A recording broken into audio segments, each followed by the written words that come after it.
Hi, folks. I'm Anthony, two guys in a ride, and today Rob and I are out here in Iola, Wisconsin, at the Iola Car Show, and we're here with Janine and this beautiful Studebaker behind us. Janine, thanks for taking some time with us today. Absolutely, it's been a labor of love. Like, what can I say? Now, this is a car that's got some history with your family. That's right. So, who first purchased it? My dad bought it in 1982 for $800 at a farm sale in Kewanee, Illinois, and it had been repainted between 1962 and 1982. And the little story about that I'll talk about later. But I always wondered why. Okay. How can a car that's only 20 years old be repainted? Anyway, it turns out it was a good thing because it's enamel and you can't do that anymore. Okay. But my dad had it and loved it and was a farmer. He was a mechanic. I thought he was an awesome mechanic. Turns out, maybe not so much. So when I got it 2 years ago, I completely took it apart, kept it on the frame, so it was on frame. Right. Took it apart with my friends, the car club, especially Fran Tremaine. He's our president. Okay. Actually, his wife is next to me. We took it all apart, cleaned it, put all new seals, bearings, shocks, wheels. I mean, everything you can imagine. Right. Brakes. Yep.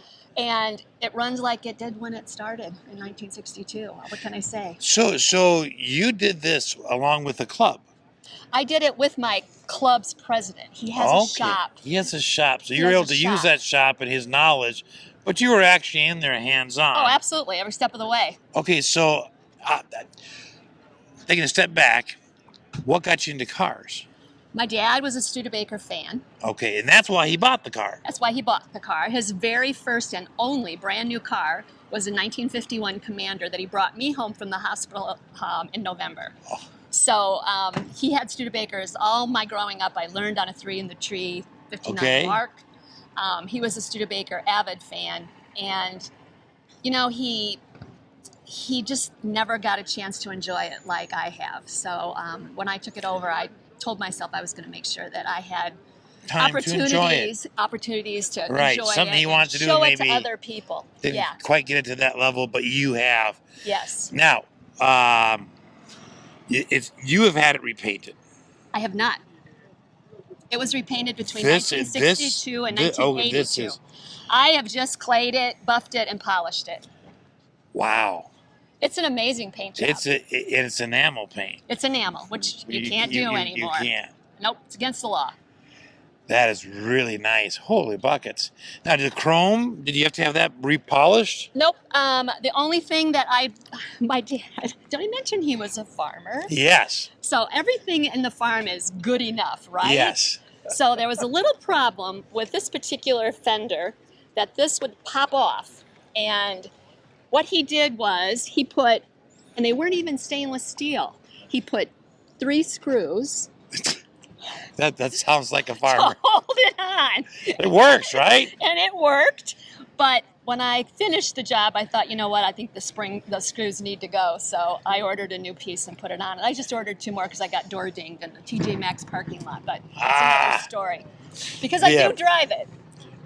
That's awesome. Cars are meant to be driven. That's right. So if you're going to enjoy it, get out and drive it, right? Absolutely. Absolutely. Now, but all the parts were here, right? I mean, you haven't had to go, besides the trim piece, which you replaced, you haven't had to go and source parts or anything. Oh, yeah. That took a year. Oh, just getting the parts. Just taking the parts. There's new springs. There's new shocks. But there's new bushings. There's new gaskets. There's everything. New regulators. So new water pump. Isn't it nice to have a club to work with? It is the best. I don't think I could have done any of this.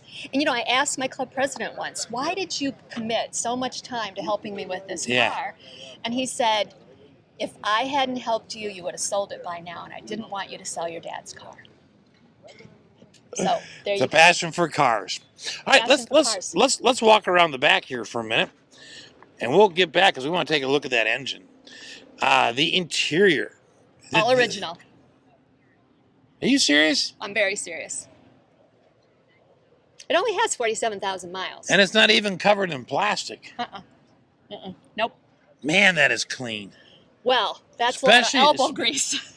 okay, so you have cleaned it. I've cleaned I was it. gonna say, for a Remember, farmer's car, yeah. this cannot be this clean. On the driver's side, right when you come in, there was a handprint that was grease I didn't think I was ever going to get it out because he must have grabbed it to get in.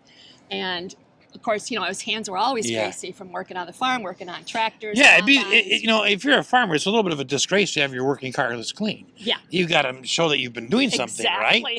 So, exactly. oh man. Now, I noticed there is a reserve for the dog pillow. There is. We are both huge dog fans. So, I assume you have a dog that enjoys riding? I do. I have an 18-month-old Labradoodle, and Jordy is 65 pounds, and he loves this car. We have 3 cars, and when I say we're going to go bye-bye, this is the first car door he comes to. Because he can see everywhere. Yeah, he doesn't just by sitting in the seat. Just by sitting in the seat. Yeah, and then you can't see that in new cars. There's all kinds of safety features and tinting and all of that. Yeah. So, yeah, he loves this car. Now, all the gauges work? Yep. There is an extra gauge added below the dashboard. Got a mechanical gauge. First problem I had was overheating. I can't even begin to tell you how big a problem that was. And this goes back to your comment on your dad's mechanical abilities, which you thought were really good. Turns out, they were not. So he had the wrong hoses. There was a hole in the radiator. So another funny story, I found a guy in Joliet who, when Studebaker went out of business, went around and bought all the parts of 32 dealerships in the country, and his name is Bob Kaptein. And he had an NOS, which is new old stock, as you know, radiator. I put it in, but I hadn't taken the engine out, and I hadn't removed the frost plugs to clear out all the gunk, because this is a cast iron engine. So went for my first car tour, pulled off for dinner after about 250 miles, came out, started the car, pulled out of the parking lot, and blue smoke was just coming out everywhere. Oh, no. Everywhere. I mean, it was almost on fire. It had blown the top of the radiator off and completely collapsed both hoses. So that was my first lesson in Dad wasn't the greatest mechanic after all. So, can we pop the hood and take a look at that engine? Absolutely. I can hold your mic for you while you do that.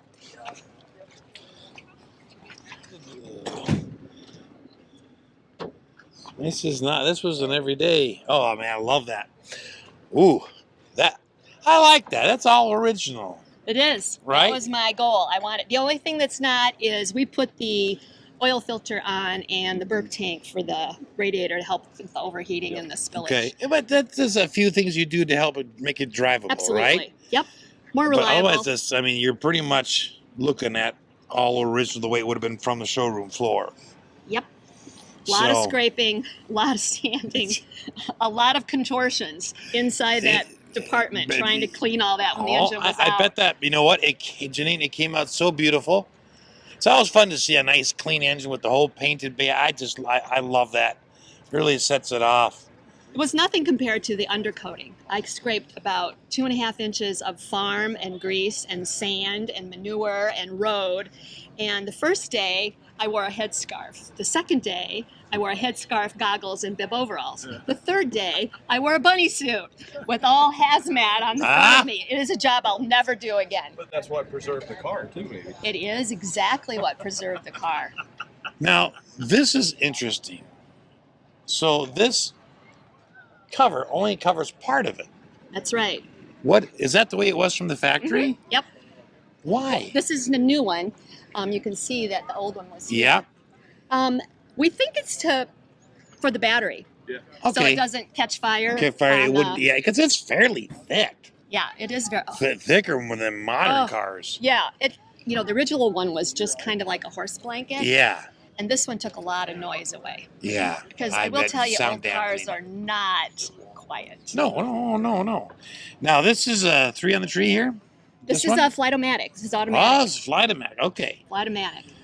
Yep. How about power steering? Of course not. It's right here. It's right there. It's in the arm. Air conditioning is 4 windows? 4 windows. Hardtop. Can't get much better than that. You can't. Let's step to the back here and take a look. This has a huge trunk in it. It does.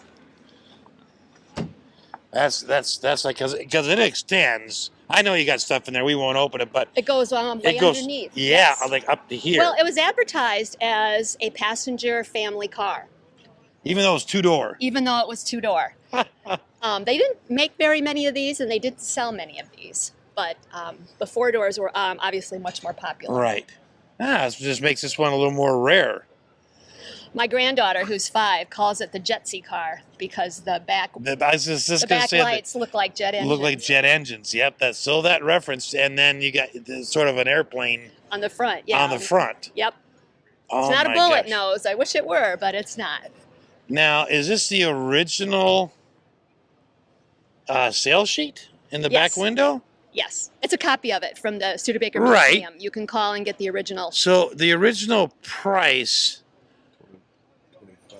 2,500. That's correct. Something. Oh my lord! Wow. We've come a long way. Boy, you come a long way, and you've put way more into that just getting it fixed back up again. You know. This is true. But this is a beautiful story. Now, what are you planning on doing with the car? Besides, you drive it, so that's I do. great. I do. Is it going to pass down at some I point? hope so. I have 3 boys. So far, there's not been a lot of interest. They're 49, 48, and 31. Come on, guys. I'll take it. That's it. But We'll be voluntary, sons. My granddaughter's very interested, I but tell she's you only go. 5. Hey, that's so she'll be driving 11 more age. years. Yeah, 11 more years. Now, Exactly. I've known kids to start at 14, That's right. collecting cars. Well, They can't drive them, but they get them and they start. Start at 10 or 12. I started Yep. driving at 9. I drove the big truck out to get the corn off the combine. So Well, Janine, I have just a couple more questions for you. One is, we'll come right back here. Okay. So I just have a couple more questions. And one is, what's one of your favorite memories with this car? Doesn't have to be the favorite, just a favorite memory. with this particular Yeah. car, when I first saw it, when my dad first showed it to me, he was so proud and so excited. It was back on the farm that my brother lives on now, and he brought it out of the garage and he showed me what he had bought. And he was just like a little boy. He was just beaming from ear to ear and loved the car. And every time I'd go down to the farm, he'd get it out just for me and let me drive it. And we'd go for a drive. And those were like the best memories. And I can still hear him say, "Slow down. Those brakes aren't going to last forever." Yeah, don't worry about replacing them. We just gotta use them so they don't wear out. Exactly. Oh my God. Well, Janine, thank you so much for taking your time to talk to us about your beautiful Studebaker and the whole story behind it. You bet. And thanks for bringing it back to life. Thank you. I really appreciate it. Thanks for watching.